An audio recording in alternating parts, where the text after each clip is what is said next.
The Vikings were cruel conquerors and explorers who were known for destroying towns and riding around in boats with lots of fancy carvings on them. Though the idea of them has taken over the public's mind and made its way into our homes through TV, it turns out that there were some brutal Viking acts that were too hot for TV. Many people are used to seeing warlords and large groups of fighters fight, but some of the things the Vikings did were so disgusting that they make you question ever reading another history book. Vikings were cruel to animals, kids, and especially their slaves, who were treated with the least amount of respect possible. The Viking practices that are too violent for TV all have one thing in common: they don't know when to stop. There were many times in Viking history when the ancient Scandinavians could have calmed down or pulled back, but instead they pushed forward and turned their crazy up to 200%. For example, they used torture methods like the blood eagle and ground down their teeth to look scarier. If you watch shows like Vikings on the History Channel about the old Norse people, you might think you know about how cruel the Vikings were every day. But until you watch until the end about these incredibly violent rituals, you'll never really know how the Vikings lived. Viking slaves led a terrible life. Although it may appear to be the understatement of the century to claim that the individuals who were enslaved by Vikings endured horrible treatment, the topic of Scandinavian slavery is undoubtedly one that merits further investigation. Viking slaves, or thralls as they were known by the Vikings, were a diverse group of individuals made up of those who survived attacks across Europe. They were compelled to do every kind of work that their Viking employers thought unfit for their valuable hands. Viking slaves were forced to do anything that their Viking bosses deemed unfit for their precious hands. Thralls were compelled to build plantations, sleep with their lords, cook, clean, and even construct the majestic ships that come to mind when someone discusses Scandinavia. They were also forced to perform a variety of other menial tasks. Thralls subsisted mostly on a diet of fish, and when their masters died, they were sacrificed regardless of whether or not they were prepared to die. Fish was their primary source of nutrition. Slavery is a horrifying and dehumanizing institution that has left its mark on the annals of history in every single culture on the planet, whether it existed in the 18th century or the 6th century. It is something that you probably won't see shown in detail in a fictionalized version of Viking culture, since it is not cool. It is just horrifying. The reason for this is that it is something that the Vikings did.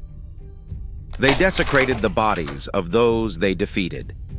The Vikings were very eager to destroy the remains of their victims, which is surprising considering that they are often portrayed as being a people that place honor above all else. The Vikings took great pleasure in dismembering the bodies of their numerous adversaries and then burying them with a variety of strange animal parts. This included both their enemies in battle as well as their slaves.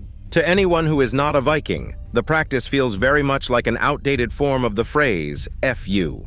Archaeologist Elise Naumann, who is currently working as a postdoctoral researcher at the University of Oslo, claims that there are lots of macabre treatments of the bodies. Some people have severed limbs, such as the Vikings who were buried in Kaupang, which is located in Norway. Some experts are of the opinion that the desecrations are intended to provide a narrative of a person's life. However, if this is the case, then why not write it down on a stone tablet? The Vikings were not only cruel, but also difficult to understand. Eunuch monks were enslaved as a lark. Do you know of someone who has never given anyone even the slightest amount of trouble? The monks of Eunuch. Eunuch monks were men of God who were castrated at an early age and had to follow distinct religious customs depending on where they were conceived. For those of you who don't keep up with the latest in religious traditions from the 6th century, this information is provided for you. The destruction of monasteries and the kidnapping of eunuchs were two of the Vikings' favorite activities in Europe. In addition to this, they would kidnap young boys from the monasteries, castrate them against their will, and then sell them to their business partners in Asia. They had the strangest form of homophobia. It is not correct, and it is stupid to say that the Vikings were the only ancient people who had weird ideas regarding homosexuality. To suggest this would be both inaccurate and stupid. Even though Viking males lived in a culture that was quite binary, they also participated in what could be described as the grinder of their day, which involved pressuring lesser men to engage in sexual activity with them, regardless of whether or not the weaker men wanted to. The Viking leaders believed that it was perfectly acceptable for them to have sexual relations with anybody they want, particularly with the male subordinates who worked for them. What was once regarded as a physical hierarchy is now understood as assault, and while many modern apologists for the Vikings push a narrative that they are not as evil as people think, this information about their very peculiar blend of heterosexism and masculinity makes them look much worse than was initially believed about them. The Vikings ruined their own gene pool. You can go on and on about how the Vikings were innovative artists, powerful warriors, and fashionistas long before it was cool to be either of those things, but the fact remains that they were not the most intelligent people in the Eastern Hemisphere. James Barrett, who is the deputy director of the MacDonald Institute for Archaeological Research at Cambridge University, is of the opinion that the selective female infanticide practice that the Vikings engaged in before embarking on their journeys to the south of Europe was the driving force behind the Vikings' decision to go on a rampage and pillage throughout the majority of Europe. The loss of their own gene pool was the reason that the Vikings had to leave their homes and find new spouses in order to protect their lineage from coming to an end. Yet when viewed through the perspective of hindsight, this strategy appears to have been an extremely foolish choice. 2 words: horse sacrifice. Alternately, the Vikings referred to it as blot. The blot was a ritual sacrifice that was performed in honor of the Norse gods, the spirits of the land, and possibly your ancestors. Because there are so many different ghost stories that involve Viking spirits, the significance of your sacrifice truly relied on what it was that you were hoping to achieve via it. Going back to the slaughter of horses, these animals would have their heads cut off, their flesh boiled in big cooking pits, and their blood splattered all over the place. Even though blot was brutal, it wasn't nearly as horrible as some of the other things that Vikings did. However, despite the fact that blot wasn't as horrible as some of the other things that Vikings did, you won't see a horse being butchered on History or A&E anytime soon. Vikings battled over nothing in particular. The holmgang was a dispute that could linger for days, and it was typically about little more than perceived slights. However, audiences are accustomed to seeing Vikings engage in massive conflicts on television on a daily basis. The legislation that governed this violent one-on-one fight to the very end stated that a person could challenge another to combat in order to protect their feelings if they had been offended in any way, even if it was only in passing. If a Viking ended the life of another man in holmgang, it was not regarded a wrongdoing because this was thought to be a respectful method to address a crisis. Instead, life would go back to normal until the next perceived affront, at which point the cycle would begin again. Vikings mutilated female slaves for minor infractions.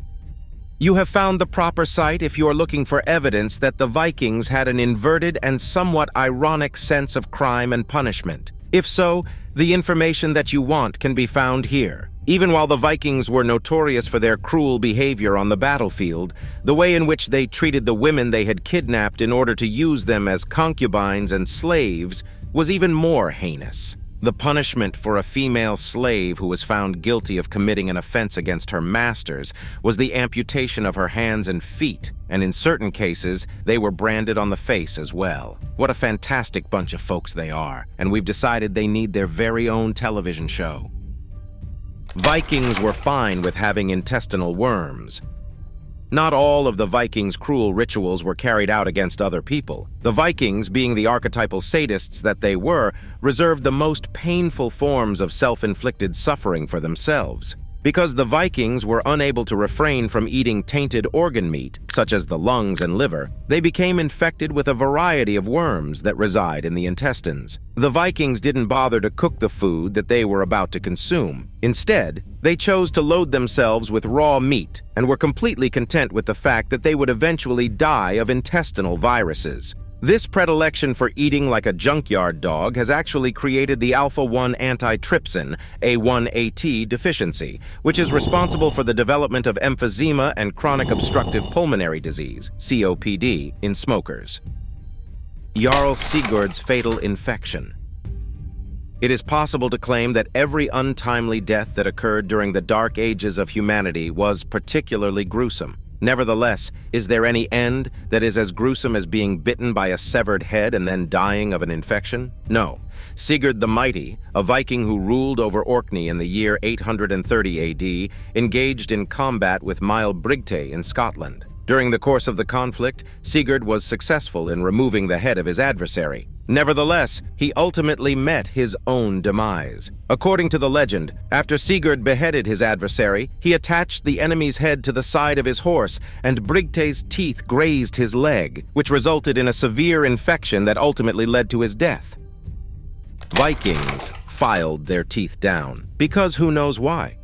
It was never good news to find out that Vikings were attacking your village or daring your people to a war. However, when the Vikings really turned up with teeth that looked like fangs, it was certainly one of the most horrific things you could ever experience in your lifetime. In 2009, a trench containing the skeletons of Vikings was discovered near Weymouth, England. The teeth of these Norsemen featured horizontal lines that were filed into them in a clean and precise manner. The purpose behind filed teeth remains unclear, but as we know these men were warriors, it may have been to frighten opponents in battle or to show their status as a great fighter, said an Oxford archaeologist named David Score when the discovery was made. It is difficult to estimate how painful the procedure of filing teeth may have been, but it certainly would not have been a pleasant experience. Someone should give this man a medal for understatement.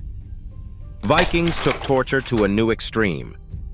Have you ever pondered the most horrible way that a person may pass away? You can trust those barbaric Vikings to figure out the answer to that query for you without any problems at all. The book History of the Anglo-Saxons, published in 1799, contains the earliest known history of the blood eagle. In it, the author describes a horrible penalty that appears inappropriate even for the most heinous of criminals. First, the prisoner was secured so that he was lying on his back, and then a carving in the shape of an eagle with its wings spread was made into his back. After that, an axe would be used to pry his ribs apart from his spine one at a time, and then the bones and skin on both sides of the man's back would be dragged outward to form a pair of wings from his back. If everything went according to plan, the man would still be alive at this time to feel the excruciating pain of having salt rubbed into his extensive wounds. However, things did not go according to plan. After that, his exposed lungs would be ripped out of his body and scattered over his wings, providing observers the sight of a final bird-like fluttering as he passed away. This would be the end of the victim. Eric the Red loved slaying people. Eric Thorvaldsson, often known as Eric the Red, was a brutal killer who devoted the majority of his life to taking lives. The real problems began for Eric when a group of his thralls unintentionally provoked a landslide, which resulted in the destruction of the home of his neighbor Valthjof. As an act of retribution, a relative of Valthjof named Eyjolf the Foul freed all of Eric's thralls, also known as slaves. Eric's response to that was to kill Eyjolf and Holmgang Hrafen, who was an enforcer for the clan on and off during the years. Following that crime wave, Eric was exiled from his community, and he eventually settled on the island of Oxney, which is located in the Breiðafjord of Iceland. Children were the ultimate sacrifice. When archaeologists found a ring in 1977 that dated back to the Viking Age, they began excavating the majority of Denmark and came upon a disturbing number of bones belonging to youngsters between the ages of 4 and 7. The researchers initially believed that they had stumbled onto a random cemetery, but the more sets of children's bones that they uncovered, the more pieces they had to put together for their idea. Eventually, they determined that the grave belonged to a single child. Children, according to a research professor at the Danish Antiquity section of the National Museum of Denmark named Lars Jørgensen, constituted the ultimate sacrifice. They only did anything like that if they wanted to re-establish connections to the gods when things had gone seriously awry. So there you have it. If the Vikings truly needed to get a response from one of their gods, all they had to do was sacrifice a child's life. Vikings loved to watch horses fight each other. The two most consistent pieces of information about the Vikings are that they were horrible people and that they were easily amused. This is despite the fact that we know a lot about them. Hestavg, often known as the violent and gory battle between two stallions, was a popular form of entertainment in Iceland. It feels like far too many years since I've had the pleasure of participating in horse duels. Hestag was a major event, and ancient Scandinavians used it as a way to settle minor disputes, develop friendships, and meet new people. All of this took place against the backdrop of horses attacking each other to the point of bloodshed. We hope you like this video, subscribe to the channel if you're a history addict, and please let us know about what civilization or time period we should talk about. Also, watch another video here.